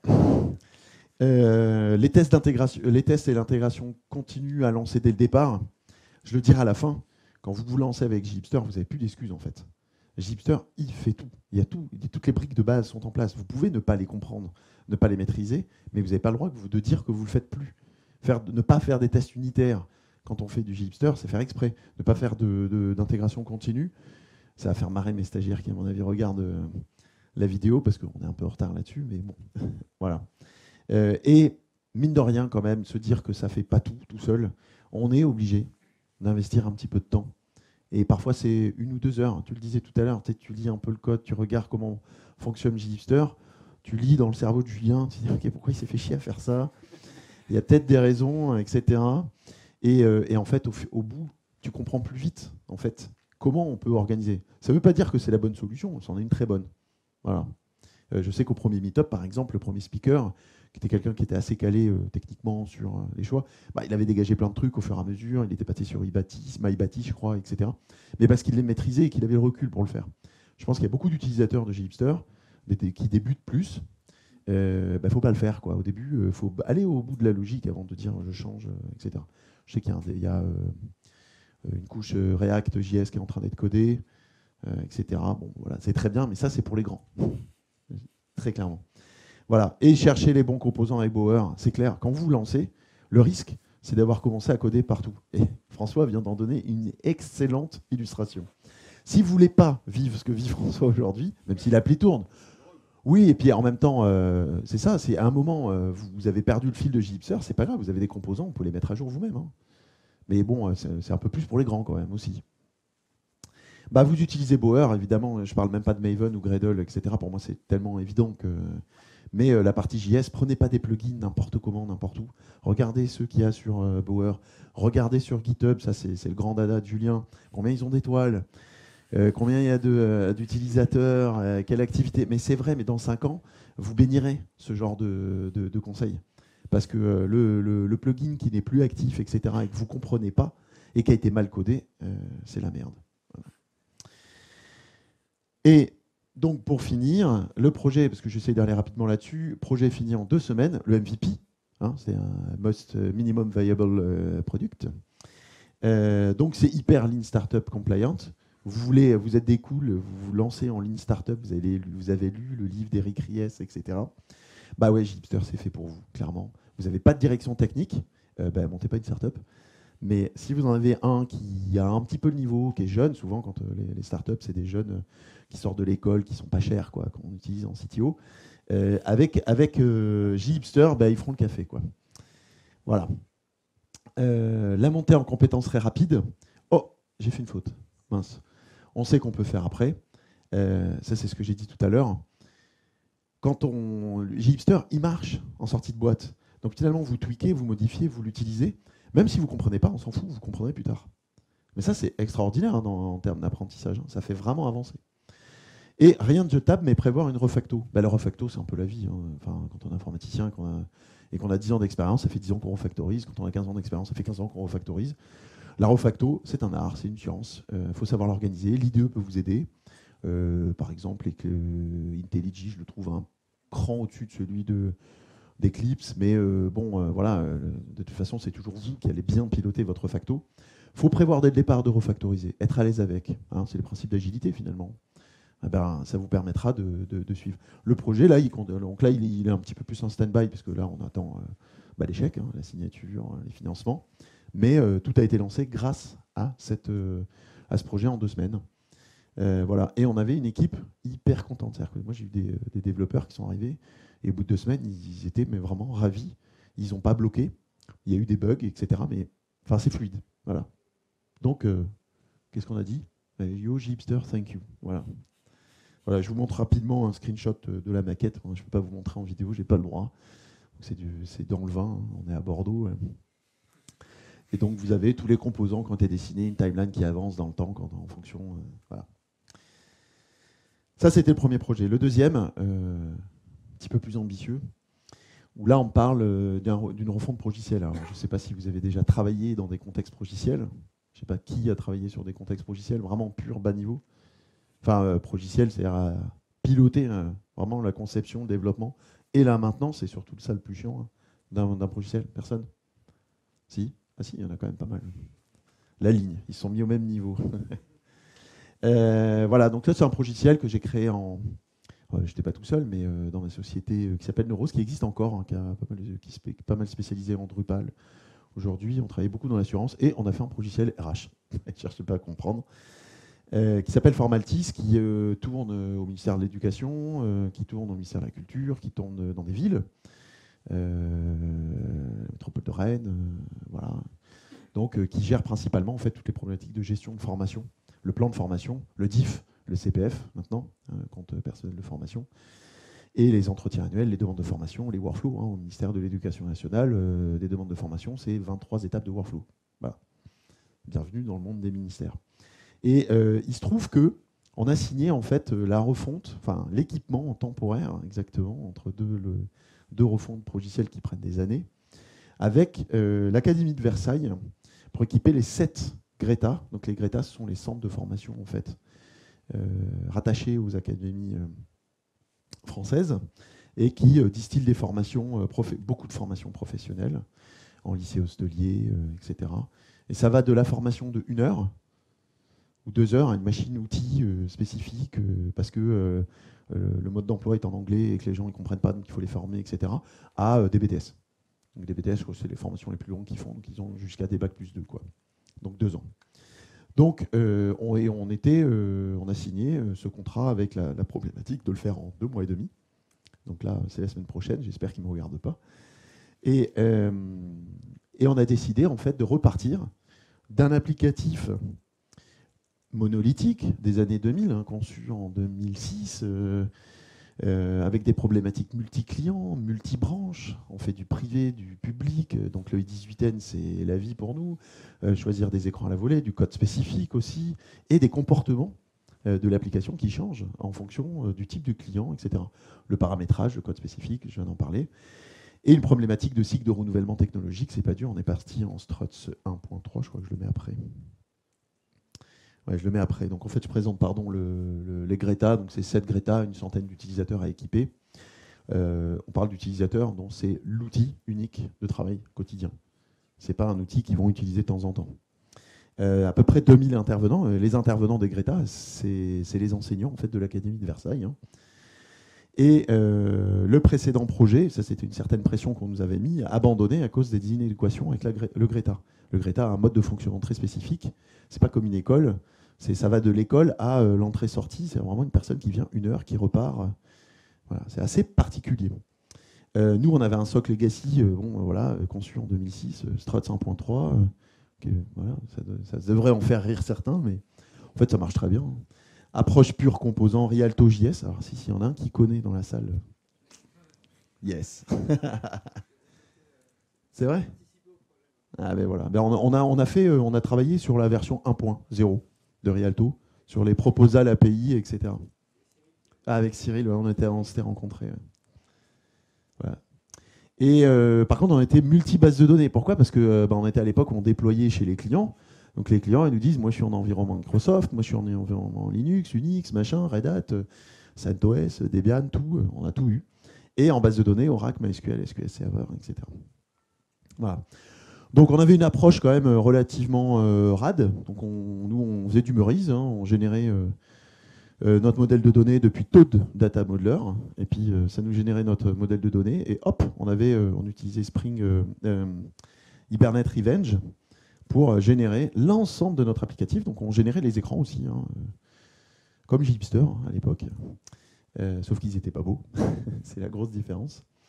Et quand je suis tombé sur Gipster, en fait, c'est assez marrant, j'aurais pas le temps de le faire ici, mais si on analyse en fait l'architecture que j'avais développée en fait à cette époque-là, et ce que fait Gipster aujourd'hui, c'est le petit frère, quoi, qui est juste 10 fois plus brillant que le grand, Et donc, c'est le fils que j'ai jamais osé avoir, en fait. Donc, je n'étais que compatible avec. Non, mais je reconnais que j'aurais pas été capable non plus.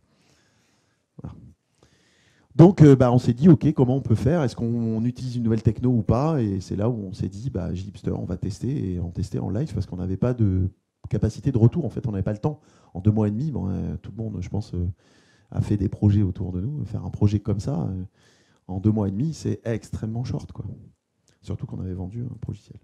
Bon. Donc, voilà, nous, moi j'étais plutôt Meurize, what the fuck, hein, Meurize, je ne sais pas s'il y en a beaucoup qui connaissent, alors si ceux qui ont levé le doigt tout à l'heure, ils connaissent, c'est sûr. Mais Meurize, évidemment, ça impose une approche un petit peu différente, c'est hyper, on définit des dictionnaires, des MPD, etc. Donc nous, on est parti en disant, on va séparer en fait, parce que si on est Meurisien, on a l'habitude de piloter ses datas à mort, d'être hyper à cheval sur son dictionnaire, sur ses relations, sur ses données. Donc on a dit, on va faire un projet ou une équipe qui va partir sur tout ce qui est parcours utilisateur et un autre projet qui va s'occuper de toute la partie couche persistante, de persistance, donc la partie données. En ayant en tête que le lien entre les deux, on essaierait de maximiser en fait, les appels en passant par l'API autogénérée CRUD. Donc CRUD, c'est les opérations standard sur une entité ou create, update, create, read, update, delete. Voilà. Donc vous ne faites rien d'autre que d'envoyer ou de modifier ou de supprimer ou de lire les données d'une entité ou ses relations. C'est vrai que ça marche aussi. Voilà. Donc on a fait un diagramme, on a utilisé Modelio, on a eu des problèmes avec Visual Paradigm de version, de changement de version, même si l'outil était très bien. Et on l'avait acheté, hein, donc je tiens à dire, le choix a été pesé. Donc Modelio, un peu lent. Surtout les relations, vous avez vu, il y en a beaucoup. C'est le vrai modèle. Hein. Vous ne pouvez pas les modifier, il faut cliquer au pixel près. Donc quand vous en avez plein, c'est très chiant. Voilà. C'est la seule vraie contrainte. Le reste, on peut tout faire. Et on a eu un petit bug aussi. Alors c'est assez marrant parce que tout à l'heure, vous mettiez un modèle qui utilisait une relation sur la même classe. Moi, ça marche très bien, mais c'est parce que vous n'avez pas testé l'appli jusqu'au bout. Parce que quand vous faites une relation comme ça, regardez, elle est ici, hop, ça ne marche pas parce que c'est Spring Data, je crois, qui vous dit qu'il y a une relation cyclique dans les données qui va vous retourner. Et parce que les données, vous savez, quand les données qui sont les listes qui pointent vers moi, on a une arrobas JSON ignore. Et dans ce cas-là, en fait, il en pose un dans un sens, mais pas dans l'autre. Or, il pointe sur lui-même. Donc Spring Data, en fait, quand il analyse, il dit, mais attendez, c'est le même. Donc il va se rappeler indéfiniment, ce qui n'est pas vrai dans les données. Donc ce n'est pas un bug de votre côté, en fait, c'est un bug du leur. Mais dans ces cas-là, quand vous repérez un cyclique comme ça, il faut faire en JSON ignore et on se démerde à récupérer la donnée autrement. Voilà. C'est un Rex, hein, il faut faire un tour d'expérience. Hein. Voilà. Côté client. Alors là, je vous rappelle, on part non pas sur une maquette, on part sur un progiciel. Un progiciel, on normalise tout. Pourquoi? Parce que tout le monde, un progiciel, ça doit durer, nous, imaginez, ça fait 10 ans qu'il existe, le logiciel. 10 ans, il y a les gens, quand ils viennent, il faut qu'ils rentrent dans la culture du progiciel, qu'ils comprennent, qu'ils l'intègrent et qu'ils codent un petit peu de la même manière que leurs copains il y a 3 ans. Quoi. Gipster fait très bien ça. Gipster, c'est une norme en soi. Enfin, il y a plein de petites normes, un peu à droite, à gauche, des choix qui ont été faits, en fait, des choix d'implémentation. Nous, on les a respectés. C'est déjà fait. App, component, ça c'est pour la partie script, etc. Il y a même comment Angular est organisé. Le premier meet-up, il y a eu un gros débat sur directive, non, service, non, machin. C'était marrant. Angular, c'est hyper ouvert, quoi. Et Gipster, il vous propose une organisation. Il vous dit, voilà, moi je bosse comme ça. Ok, restez-y. C'est vraiment le constat que je fais, moi, au départ. Et quand vous voulez passer à autre chose, vraiment, soyez sûr de votre coup. Parce que Gipster fait très bien le boulot et c'est une norme. Voilà. La gestion des droits. Alors là, quand on est en progiciel, le problème, c'est qu'on a des droits dynamiques. Et là, Gipster, Gipster utilise un système en fait, de droits par rôle qui marche très bien.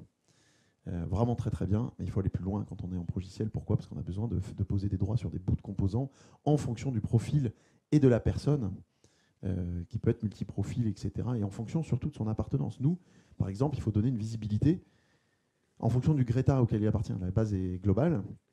Donc là, nous, on est obligé d'avoir une donnée dynamique Alors oui, on pourrait le faire avec un rôle, mais le problème, c'est que des Greta, pourrait y en avoir à la volée, etc. Donc on a choisi de rajouter, nous, un petit système de notre côté. Ça se fait très simplement.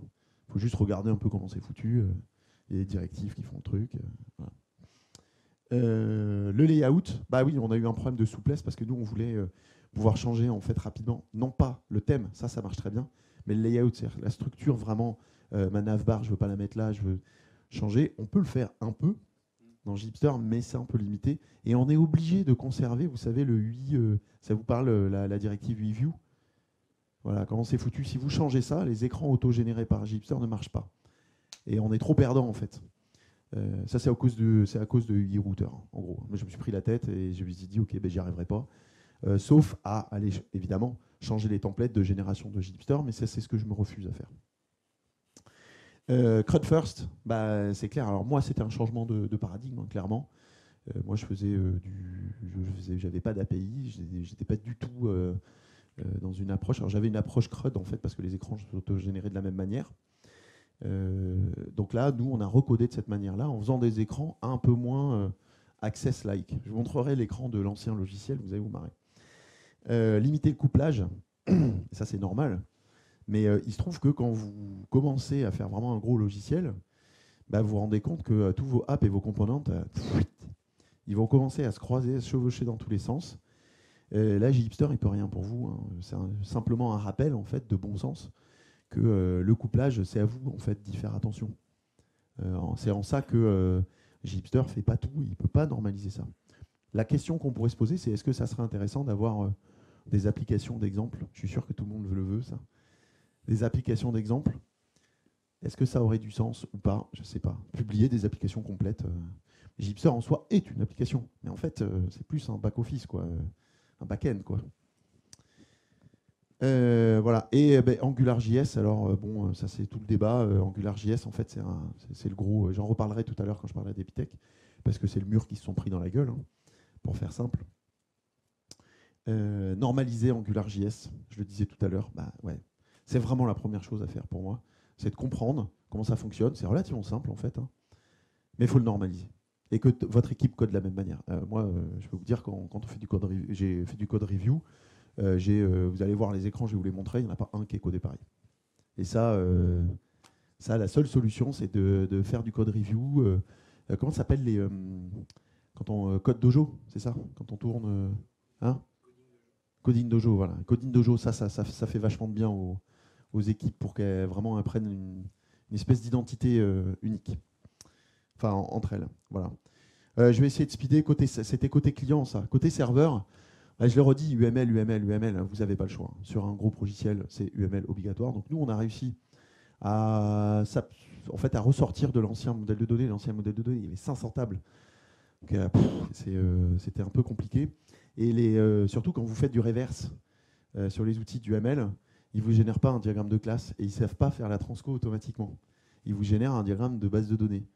Et donc, pour passer du diagramme de base de données, vous avez un beau dessin et vous voulez faire le même en classe, vous êtes obligé de vous le retaper.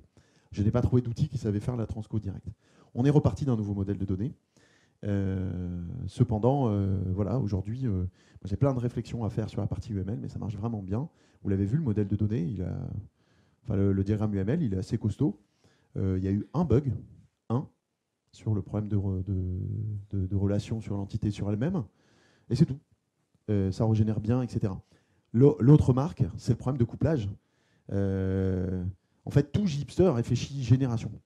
Or, nous, et je vais vous en parler tout à l'heure, on pilote en fait notre montée de version. On est un progiciel, dans 10 ans, il faut qu'on soit encore là, quoi. Donc dans 10 ans, Gipster, est-ce qu'il sera encore là? J'en sais rien. Je m'en fous un peu, même si j'aimerais bien qu'il soit encore là. Moi, j'ai mis un gros billet dessus. S'il est plus là, moi, ce qui me rassure, c'est de toute façon, les stacks qui ont été balancés dedans, toutes les libs qui ont été utilisées dedans, sont les libs qui, aujourd'hui, sont quasiment la lib par défaut, Spring Boot ou Spring, AngularJS, etc. Donc, de toute façon, on pourra continuer à le faire évoluer nous-mêmes. On sera perdant parce qu'on perdra l'effort de la communauté, en fait, c'est tout. Les paramétrages et les droits, ça, c'est quelque chose qui est vraiment absent dans Gipster. Cette logique qu'on a quand on est éditeur de logiciels, ça n'existe pas. Finalement, tant mieux, je le dirai tout à l'heure. tant mieux. Pourquoi? Parce que ça fait partie justement de la science, de l'éditeur, de sa façon de gérer son paramétrage, le métier, comment il va l'intégrer. Le code spécifique, c'est pareil. Le code spécifique, vous avez Spring derrière. Hein. Vous mettez une classe, vous la changez et ça marche. Il n'y a plus de XML. C'est plus les EJB hein, avec les interfaces. Il y en a peut-être 3 qui ont déjà fait ça. Voilà, les EJB 2, voire 1. La panoplie du TDD, vous êtes éditeur. JHipster, il vous livre, de facto, la panoplie pour faire du test-driven development dès le départ. Voilà, donc vous n'avez pas d'excuses. Deuxièmement, Liquibase. Liquibase, alors dans Formatis, on avait développé un logiciel, exactement la même logique, où par client, on pouvait sortir des patchs, etc. Mais c'était du SQL hein, qu'on écrivait. On se faisait chier à écrire la version SQL, la version MySQL, la version Oracle, etc. Liquibase est moins puissant que ce qu'on pensait au départ quand on l'a découvert. Ça peut partir en sucette quand même assez méchamment. Il faut quand même faire vachement gaffe. Maintenant, c'est d'une puissance incomparable avec aucune autre lib que je connaisse. Voilà, ça vous permet de faire vos montées de version de modèles de données, évidemment. C'est ce qui est montré dans la vidéo et ce que tout le monde connaît. Mais vous pouvez injecter vos patchs de data, vos corrections de data. Vous pouvez vraiment vous injecter ce que vous voulez, quoi. Ça marche très bien. Il y a une petite table d'audit qui vous permet de suivre ce qui se passe. Donc, toutes les problématiques de versionning de données et tout, vous pouvez les suivre. C'est génial. La gestion des utilisateurs, là, je le redis, nous, on a besoin d'un utilisateur. Nous, il y a plein de données dessus. Donc, il y a eu une issue qui a été ouverte. On en a pas mal discuté. Finalement, moi, la solution que j'ai trouvée, elle est toute bête. C'est j'ai créé une table qui s'appelle User Formatis qui pointe sur User. Quand vous pointez sur la table User dans votre UML, en fait, le générateur UML va comprendre que c'est le user, donc JHI user, le user JHipster, et il n'y touche pas. Il accepte juste que vous pointiez dessus. Et il va comprendre que c'est vers l'utilisateur JHipster que vous voulez pointer. Donc nous, on a mis une pauvre table du user et on a fait pointu notre table user Formatis et on a mis toutes nos données dedans. Après, moi, j'avais étudié, on en avait discuté sur l'issue. J'avais fait des modifs du template en fait, de génération, etc. Ça marchait très bien, mais ça pète en fait, ça pose des problèmes des écrans. Les écrans de user, c'est pas des écrans d'entity de base, c'est des écrans très spécifiques. Et là, il faudrait aussi changer tous les templates. Voilà, faites une classe à côté, vous faites une classe à côté, vous la faites pointer dessus, vous enrichissez votre donnée et vous avez 3 lignes de code à faire avec un petit helper pour que quand vous récupérez l'utilisateur logué, vous puissiez récupérer l'utilisateur dans votre contexte à vous. Voilà. C'est très simple à faire, ça va vite. La refacto du code legacy, on n'a pas pu le faire, hein, c'est juste pas possible. En fait, on arrive à reprendre les algos tout simplement. Parce c'est tellement plus simple notre architecture aujourd'hui avec JHipster, une API qui expose tout, qu'en fait, il faut que j'accélère. Non, c'est bon. Un petit peu. Voilà. Et la dernière approche, c'est les services transverses. Nous, on avait l'habitude, par exemple, nos services éditiques, on utilise OpenOffice. Donc, on fait un document de fusion. On prend le document OpenOffice, on le fusionne et on l'envoie au serveur pour qu'il nous fasse la transco. Parce que c'est pas en Java, ça, c'est en code natif. Bon, ça plante, ça pose des problèmes quand sous-charge, etc. Là, qu'est-ce qu'on fait? On est dans le cloud, hein, on se déploie en Cloud Foundry, nous. On utilise ça. Qu'est-ce qu'on fait? On utilise un service cloud. Et c'est pas un vrai Rex là-dessus, mais pour moi, ça a été la révolution. C'est-à-dire de me dire, je peux utiliser des services en ligne. Pourquoi? Parce que historiquement, moi, j'étais déployé dans des DSI avec des proxys tout autour, qui est ma cache pour sortir. Vous ne pouvez pas utiliser de service cloud. Mais là, je suis devenu moi-même un petit bout de cloud. Donc, je peux y aller. Voilà. Donc, je me suis mis dans la brèche et ça, c'est top. Voilà, alors on va accélérer. Pour faire simple, JHipster, pour moi, en tant qu'éditeur logiciel, c'est une architecture cible. Et c'est pour ça que je pilote mes montées de version en disant c'est mon architecture cible. Il y a des gars qui courent, qui font des nouveautés. Est-ce que je les prends? Je ne sais pas. Je m'en fous. J'ai une équipe R&D qui me propose des trucs. Je les prends, je ne les prends pas. C'est mon business. C'est une économie d'R&D, mais pas à 100%. Ça ne veut pas dire que je dois arrêter de réfléchir. JHipster ne permet pas à une équipe complètement autonome, non informaticienne de développer un projet. C'est pas vrai. Oui, avec un CTO jeune qui va monter en compétences, oui. Mais moi, je continue à faire de la R&D, c'est normal. Comme tu l'expliquais tout à l'heure, à regarder les modules un peu à droite à gauche. Voilà, c'est ma veille. Ça fait 15 ans que je fais de ma veille. Alors, je peux plus le faire avec mes RSS, ça fait chier. Mais parce qu'il y en a plus. Mon NetVibes, il est vide. Voilà, quand vous faites une évolution mineure, et juste un petit souci d'ailleurs, par exemple, quand on change de version de Spring Boot, pour moi, ça n'est pas une évolution mineure, parce que ça a tout pété. Une évolution mineure, moi je mets un dev dessus, paf, il met 1 heure dessus, il me fait la montée de version.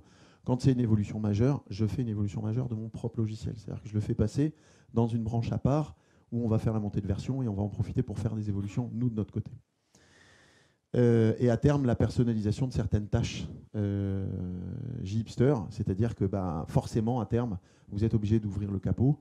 On en parlait tout à l'heure, tu parlais des needles et des hooks. Donc on en avait parlé parce que c'est comme ça que fonctionnent par exemple les architectures type Drupal, WordPress, etc. Ou tout, c'est que des hooks. Et c'est top, et c'est la bonne solution. Merci, bravo. Pourquoi ? Parce que nous, on pourra rajouter notre propre logique sans avoir à changer le code, faire la mise à jour, revenir dessus, etc.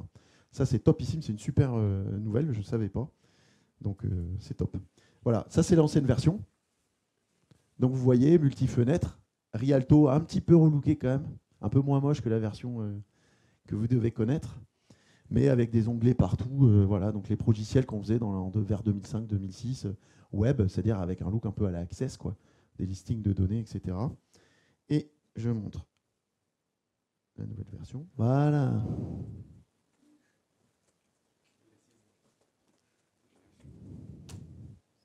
Donc là, on arrive sur le tableau de bord. Nous, ce qu'on a normalisé, c'est que toutes les entités qu'on gère en interne, les entités métiers importantes, ce qu'on appelle les stagiaires, les intervenants, les personnes qui viennent en formation, on a fait une liste sur le côté et tous les écrans se ressemblent. On a tout le temps la liste à gauche, l'écran à droite. Pourquoi ? Parce que ça permet d'être responsive hyper simplement, cette logique-là. On est en full screen aussi. Je ne vais pas rentrer dans le détail, hein. Bon, il y a plein de fonctionnalités, etc. Vous avez un catalogue de stages. Et une des évolutions assez importantes, c'est de piloter le parcours utilisateur. Et là, là c'est vraiment un retour sur AngularJS. On utilise un plugin qui s'appelle BDI Breadcrumb, je crois, ou un truc comme ça, qui nous permet de piloter de façon intelligente Breadcrumb. Et en plus, il est complètement fait pour UI Router. Donc il bosse avec UI Router. Il vous permet de choisir les libellés. Et ce qui est vraiment important dans un logiciel de gestion, c'est de piloter complètement le parcours utilisateur et d'accepter à un moment de le faire sortir. Vous savez, on faisait du multi-fenêtre. Vous avez vu tout à l'heure, il y avait plein de fenêtres. Les utilisateurs, ils pétaient un câble. Là, on dit non, on est en full screen. Par contre, on a plusieurs solutions pour que l'utilisateur ne perde pas le fil de ce qu'il est en train de faire.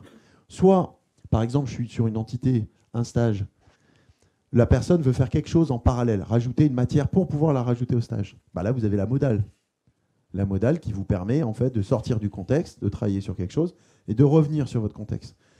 Mais vous avez aussi tout simplement le breadcrumb. Vous virez tout ça, vous allez sur un nouvel écran, je vais vous montrer tout à l'heure, vous vous dites que je suis sur maîtriser les normes qualité et sur la planification par exemple. Donc là vraiment pour nous c'est les deux axes. La modale, c'est bête, hein, je suis peut-être en train d'enfoncer une porte ouverte. En termes d'ergonomie, de parcours utilisateur, on était en multi-fenêtre, c'était le bordel et là on a vraiment cadré. Et les utilisateurs, les premiers retours qu'ils ont fait, et ça, c'est la première fois de ma vie que je le vis. Et en plus, en faisant un projet aussi rapidement, parce qu'il faut le dire, hein, les premiers tests utilisateurs, au bout de 2 mois de dev, avec conception métier, tout, etc. 4 jours de workshop chez eux pour faire la restitution des besoins, etc. Les premières restitutions, c'est no comments. Voilà. Juste, telle fonction, elle ne marche pas encore, ok, ils n'ont pas dû le plugger. Pas un seul utilisateur nous a dit ce bouton, c'est pas bon, le vocabulaire n'est pas bon. Le truc n'est pas bon. Donc c'est peut-être qu'on a bien fait notre boulot en termes de concept, de réalisation, de concept, d'intégration de leurs besoins. Mais on a surtout eu en face avec nous un outil qui, dès le départ, je vous promets, les premières maquettes, on a tout de suite eu le résultat qu'on voulait. Donc ça, c'est pas que JHipster, c'est ce qu'utilise JHipster justement. C'est les bons choix qu'a fait JHipster pour nous permettre de travailler. Voilà. Je finis. Regarde, je vais illustrer. Par exemple, la planification. Ici, j'ai une gestion d'état qui se dock automatiquement. Une gestion de tâches qui se dock. Ok. Ok, bon, mais voilà, c'est bon, c'est tout. Non, pas de problème. Toc. Concernant Epitech, 1 minute. Epitech, on n'aura pas le choix. Hein. Epitech, donc ça fait depuis 2002 que c'est enseigné Java. Donc on a tout fait, hein. On est passé par Strut, Spring, JSF, enfin tout. Et cette année, en 3e année Epitech, on a fait le choix à Bordeaux de tester l'enseignement avec Gipster. Donc à des troisième année. Troisième année, background objet faible, beaucoup de C, très procédural. Compétences techno-web très hétérogènes. Il y a des gars qui sont des brutes, des gars qui n'ont jamais fait. Et un résultat, une promo coupée en deux. En gros, des gars qui me disent on n'a rien compris, on n'a pas fait de Java. Et d'autres qui se sont éclatés, qui trouvent qu'ils ont découvert l'outil qu'ils vont utiliser dans leur stage, pour leur projet perso, etc. Donc en gros, je crois que je finis là-dessus. C'est le dernier slide. Gipster est formidable pour apprendre le contenu d'une stack professionnelle. Parce que vous avez sous les yeux une stack complète avec tout. Et les développeurs, les débutants, ils peuvent ouvrir. Et ça, c'est ce que je vous invite à faire. Et c'est pour ça que je mets génération Y compliant. Mais parce que c'est vraiment ce qu'on a l'habitude d'avoir maintenant.